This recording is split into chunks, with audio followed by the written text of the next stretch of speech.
Hello, this is Astro Chris from Coda Queen Astrology, and today's video is going to be on the new moon in Leo. I'm very excited about this new moon. It's in a fire sign, and there's a lot of fire and air going on in this new moon.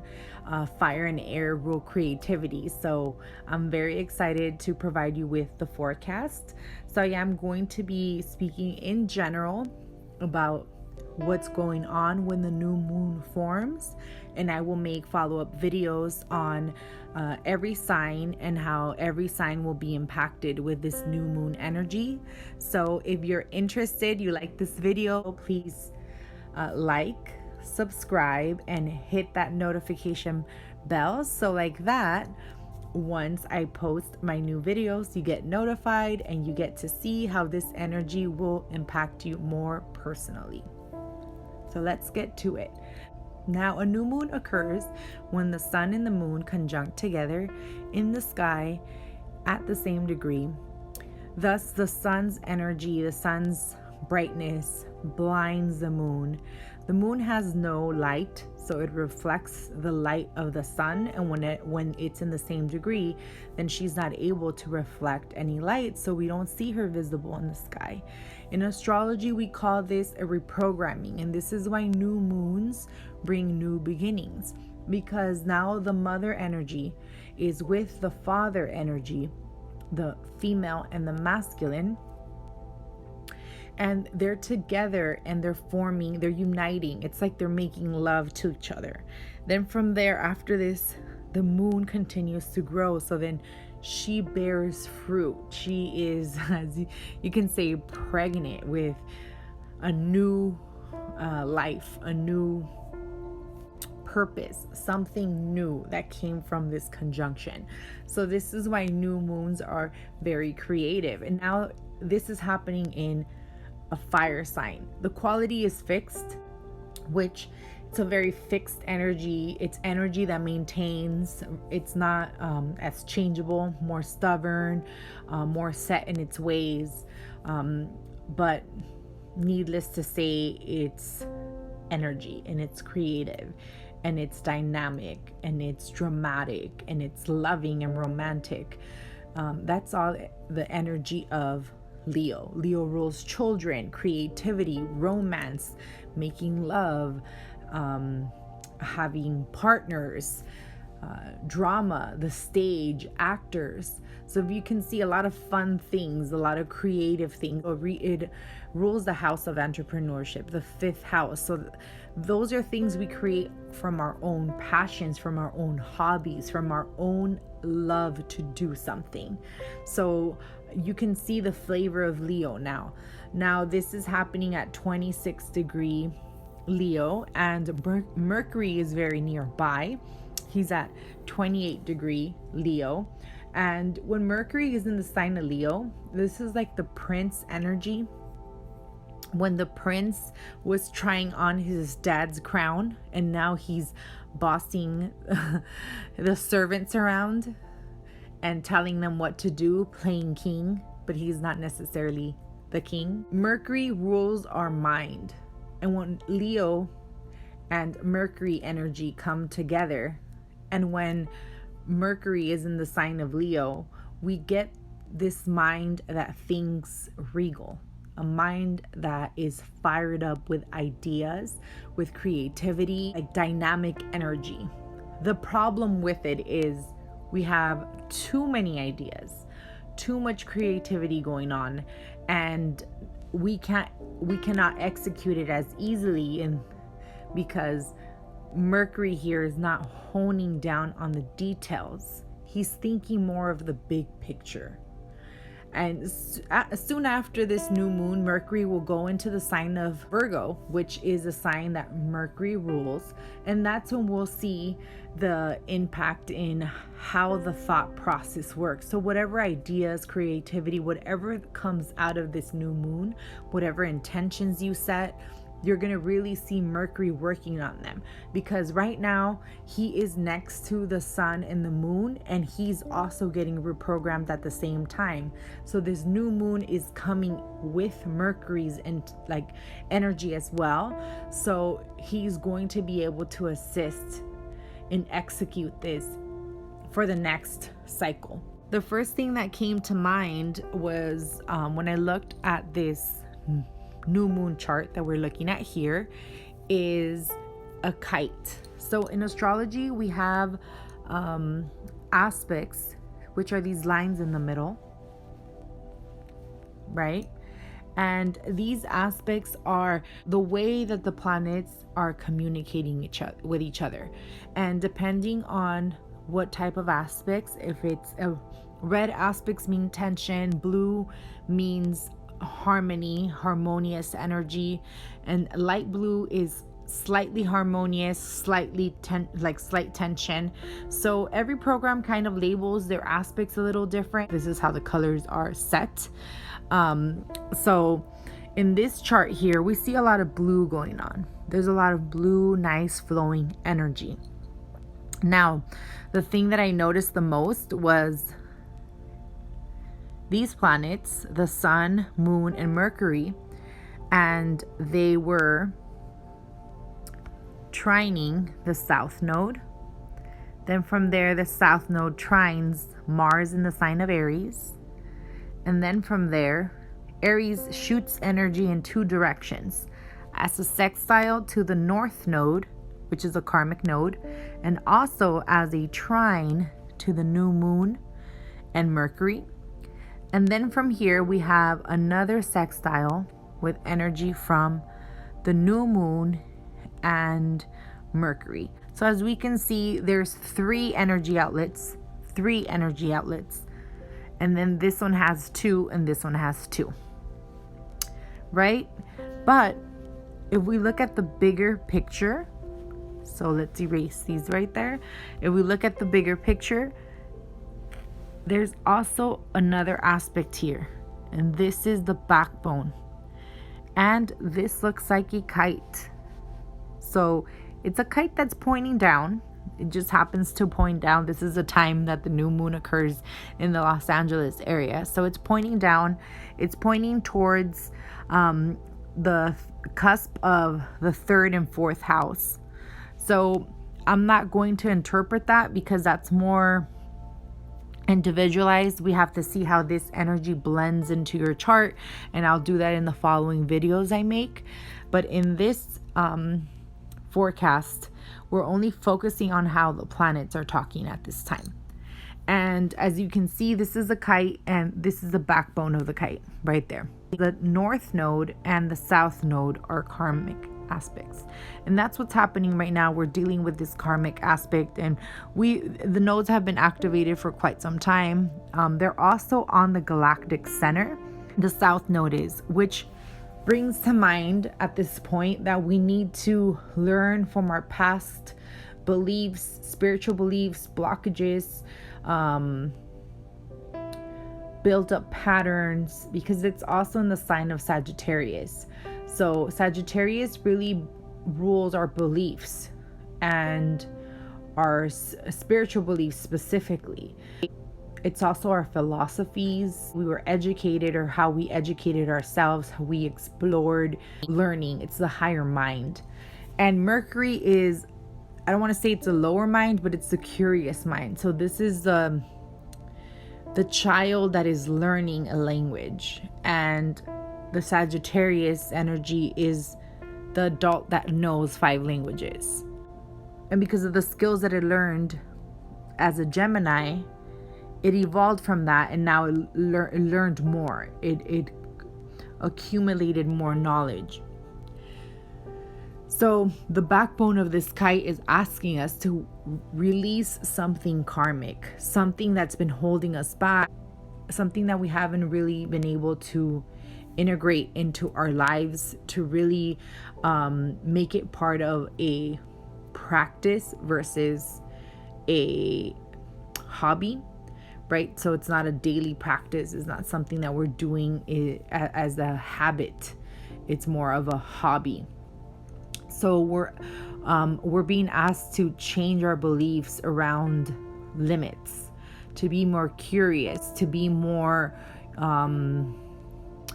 honed into the details. And it is a mutable energy, so it's asking us to change and mold and modify and think outside of the box. So that's where the backbone of this kite is. But the main areas of the kite that are very fired up are these guys over here, the sun, moon, and Mercury. And then they're sending energy in both directions. So towards the node here and towards Aries there. And then from there, Mars and Aries also send some direction to the south node in Sagittarius, and the same thing, the south node in Sagittarius is sending direction to the moon and sun and Mercury, and also back to Mars. So it's a flow of energy, right? It's a triangle that's flowing, right? And this is fire. So fire is creativity. It's a masculine energy. It's to create. It's to make something. Now, Aries rules the first fire sign, and it's very ambitious. It's very pioneering. So this trine is carrying the energy of Aries, to pioneer something, to change something, to conquer something, to start something, to achieve something. And Leo is the king. He achieved. So Aries achieved it. The Leo, the king, maintains it, maintains its position in the kingdom. And then from there, that's when Sagittarius energy steps in, and then we expand our beliefs. We expand our knowledge. We expand to foreign lands. We expand to foreign cultures. We expand our education. We leave behind limiting beliefs. So this is what a trine does. It expands on what we conquered. It expands on what we are maintaining, and it's flowing very easily. Now, fire trines make people a little bit more comforted in the energy, because we're used to getting easy access to this energy, but eventually we burn out. Why? Because it's fire, and fire burns out when there's no oxygen. But what happened here? We're getting the backbone assistance from the North Node. The thing is, which sounds great and all, the thing is the North Node is very karmic, and it's actually really hard to tap into it. So it's really hard for Sagittarius to really narrow down its beliefs and go back to elementary beliefs, back to simplistic beliefs, because that's the energy of Gemini. Both of these signs rule travel. Both of these signs rule learning in some way. Both of these signs rule languages. But one is the gatherer of lots of years of knowledge, and one is the learning process at our beginning stage. So we have to ask this, because this is the South Node. This is our past. And this is the North Node, what we're going towards, our future. We have to really ask in retrospect, what is it that we need to evolve from and leave behind, and morph these dogmatic beliefs that we have around whatever area of life. And how you're going to find out what exactly is affecting you in the area of life is you need to see in your natal chart, where do you have the Sagittarius energy and where do you have the Gemini energy? As well, where do you have this Leo energy and this Mars in Aries energy? So for a person like a Pisces rising, because this is a Pisces chart, just so the sake of the example, the energy of Mars is falling in the first house here. The energy of Gemini is falling in the fourth. The energy of Leo is falling in the sixth. The energy of Sagittarius is in the 10th. So this person is going to have topics around these houses. The first house is the self. The fourth house is the home. Sixth house is our daily routines and our health, our habits. And the 10th house here is our career, our status. So it's asking to really evaluate those areas and create, change, modify, grow from any of those areas. And the energy is being directed this way. But we can set goals where the new moon and Mercury are. Now, the ruler of the South Node, because Mercury rules Gemini, it also rules Virgo. Mercury is playing a big part because he's next to these two, the sun and the moon, during the new moon. And he actually rules Gemini. And the ruler of Sagittarius is also playing a big role because he's actually aspecting. And that's Jupiter right here. So Jupiter is aspecting the new moon and Mercury. So the nodes are talking right here. Our karma is talking. Our path is talking. And this is free will. So I see a lot of free will. I see a lot of things, a lot of creativity, a lot of new beginnings. So anything that we set and put our mind to right now is going to pay off dramatically if we work for it. Mars, which is our determination. We believe with our spirit because that's sun. We trust our emotions and also we set our mind to it because that's Mercury. Now we have to work hard for it because that's Saturn. We have to change our beliefs around power, and we have to do this with an abundance mindset because that's where Jupiter comes in. Jupiter is the planet of luck and abundance. So he's coming in here too saying, yes, there's hard work to do, but I'm paying off abundance. You do this hard work and you're going to see I'm paying you off. You're getting abundance. You're going to receive and reap your rewards. So that's how this energy is speaking. Now, let's talk about this conjunction here and also the quincunx that is forming to the planets here. And this is important because last new moon in the sign of Cancer, the new moon was in exact opposition to Saturn. Now, an opposition is a much harsher aspect than the quincunx. The quincunx is like a hidden aspect. It's a minor aspect. So it brings challenges. It brings tension. It brings some work. We always have to keep on changing and modifying and restructuring around the quincunx. So once we think we got it together, something comes in where we have to change because it's redirecting energy. It's asking us to do adjustments, to divert from the usual. That's what the quincunx energy brings. And it being the most exact aspect of this new moon and Mercury conjunction leads me to believe that this fixed energy of Leo, the king, and this cardinal energy of Capricorn have some work to do. So the areas of life where you have Capricorn and Leo, there's going to be new beginnings and restructuring. This fire trine is now being grounded from this side over here. So Saturn, Pluto, and Jupiter are asking us to revisit any habits, to revisit any ambitions or responsibilities that we took that were not our own, because we're enabling whoever we're taking the responsibility from. By us taking on their responsibilities, we're neglecting our true responsibilities. So we're leaving things incomplete. All these planets are in retrograde. They're asking us to revisit something that we didn't finish, something that we did not complete, something that we did not achieve, something that we didn't even know we had to do. Why? Because we were so busy doing things for other people.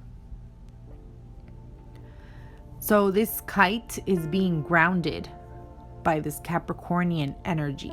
This Capricorn is a cardinal energy. So it is an energy of starting new things, of starting new achievements, new ambitions. Capricorn is a very ambitious sign. It rules the 10th sign of the zodiac, which also rules the 10th house, which is the highest house in our chart. Something we achieve later based on our work, our merits, our efforts, our dedication. Saturn is also very karmic, the father lineage. And then we combine it with the energy of Pluto and Jupiter. So here we have Saturn saying we need to restructure our responsibilities in order to tap into our inner power. And Jupiter here saying, make sure that you think abundance, that you think law of attraction, that you think I am worthy of what I attract. I am worthy of being powerful. I am worthy of taking care of myself. I am worthy of being responsible and respected. I am worthy. We have Mars sending in some tension energy from the sign of Aries to the cardinal group right here. So Mars and Saturn are both in their dignity. They're both in signs that they rule. Mars is not retro, Saturn is, but Mars is slowing down. He's about to go retro in a few weeks, and he's going to be in Aries for the rest of the year. So right now, Mars is slowing down. Mars is energy of achieving and conquering. And right now, he's kind of slowing down to smell the roses. But he's still riding pretty hard in his horse. Like, let's do this. Let's take over. And he's kind of slowing down a little. Like, wait, oh, look at those flowers. Oh, look at that. Look at this. Oh, that house is nice. So he's being more mindful of his surroundings before he internalizes the energy. So Mars is getting pull back. This square energy from Saturn, Jupiter, and Pluto, asking us to not be over ambitious, asking us to not put our foot in our mouth, asking us to be mindful, asking us to tame down our pursuits and to not think irrational, because Mars and Aries can be a little irrational. It's very impulsive. So sometimes we don't think things through. And Saturn and Capricorn, it's very calculating. So is Pluto. Pluto's a very calculating energy. Now Jupiter just does what Jupiter does. So here, Mars squaring Jupiter happened a few days ago, and then it also squared Pluto, and now it's about to square Saturn.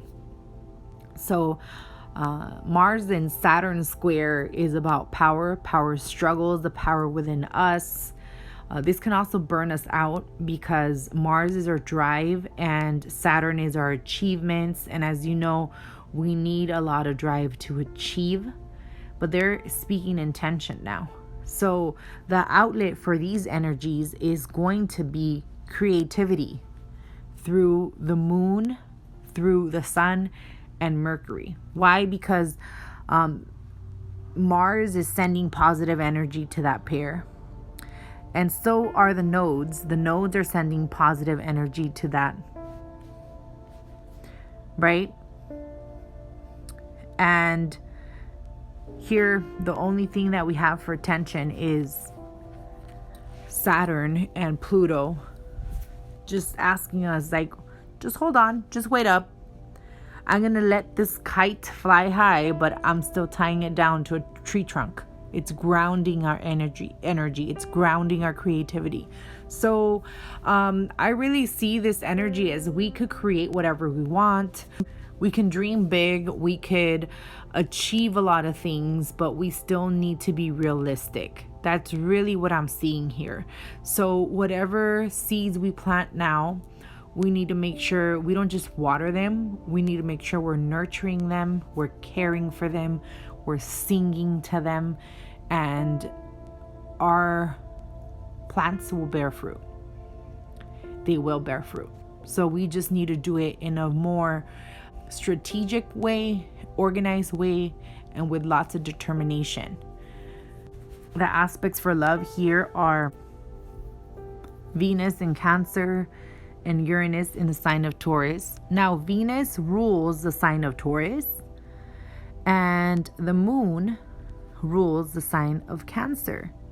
So the moon is participating in new beginnings right now, right? This can bring a new romance. This can also bring a new form of self-love, new evolved self-love, because Uranus is in the mix and Uranus just went retro. So this is going to be internalized energy where we're really exploring truly what the heart wants, because Venus is expression of love, but Cancer, it's what's inside of our heart, our true feelings. It's also very psychic energy with Venus in Cancer, because Cancer is very intuitive. So it's asking us to listen to ourselves, listen to what we really want, how we really want to do things and change things. You can change patterns in regard to how you love. You can change patterns in regard to how you attract love. When I see this aspect of Uranus and Venus sextiling, and exactly how it sounds, Venus rules the aspect of sextile, and it's the planets having sex, the planets making love. So when Venus is sextiling Uranus, this can bring a new love interest, but it could also be taken away as easily as it came, as easily as it goes away. Sometimes it's because this person disappears, but sometimes it's more like, wow, I was attracted to that person. Uranus and Venus aspect can make us fall in and out of love really quickly. Now, it is a supportive energy. It's a sextile, so whatever romance does evolve from this energy, you'll really enjoy. This is also a good opportunity for you to change any old patterns that are not serving you. So if you are married and you want to deepen your bond with your partner, then you can be more spontaneous when it comes to love matters. So you can be more open and more communicative, because Uranus is the higher octave of Mercury, which is genius energy. So you can start being more mental, maybe more vocal about your needs and wants, and see how that leads you. Venus is in opposition to Jupiter, so there is something again anchoring us down, asking us to be responsible. So just bear in mind, these guys here are really influencing the energy. They're part of a yod configuration, which is also known as the finger of God. If you have this natally in your chart, so that's the yod right there. If you have this natally in your chart, it's a configuration that comes with challenges, because it has two quincunxes. So this is one quincunx, this is another one. And then this energy is where we kind of sit. So we'll stay between this energy because it's the base, and the tension is here. God forming in regard to our direction we're going to, which is the karmic node, new beginnings, something we need to create and achieve, but asking us to really think of, again, the same themes: power, abundance, responsibility. Now, it's not as prominent as the first aspect that I mentioned. It's not as prominent as the aspect that I mentioned, the quincunx between these guys and these guys. Why? Because it's an exact quincunx, literally exact. So it's playing a big part. Saturn is not letting go. He's still being very activated. He's been active in the past few new moons, and he is still going to be a player when the Virgo full moon comes and the Virgo new moon comes. So we need to be ready for that. Okay, all in all, This is very creative energy. This is very exciting, fired up energy. We're going to have a lot of ideas. We're going to have a lot of enthusiasm to achieve these ideas, a lot of ambition, a lot of drive. So it's very masculine, creative energy for us. And we're releasing karma. The galactic center is activated here. So we're also getting assistance from spirit. We're also getting assistance from the divine or God or angels, whatever it is that you believe in, you're getting that assistance. And the steps we take now are really going to impact the fruits that we bear later. So thank you so much for tuning in. I hope that you enjoyed this. And if you did, please subscribe, like, ring that notification bell, and also check out my other videos. I have a video on the Lion's Gate portal, which is still in activation at this time, and it's going to be in activation I want to say through August 20th, because around June 16th through the 17th, the Sirius star rises, a new cycle in regard to abundance, and it's literally known as the luckiest day of the year. So this Leo energy is really playing on us. This Leo energy is really helping us. So let's tap into this abundance. Let's have this abundance mindset. Let's take control and set boundaries and responsibilities. Thank you so much.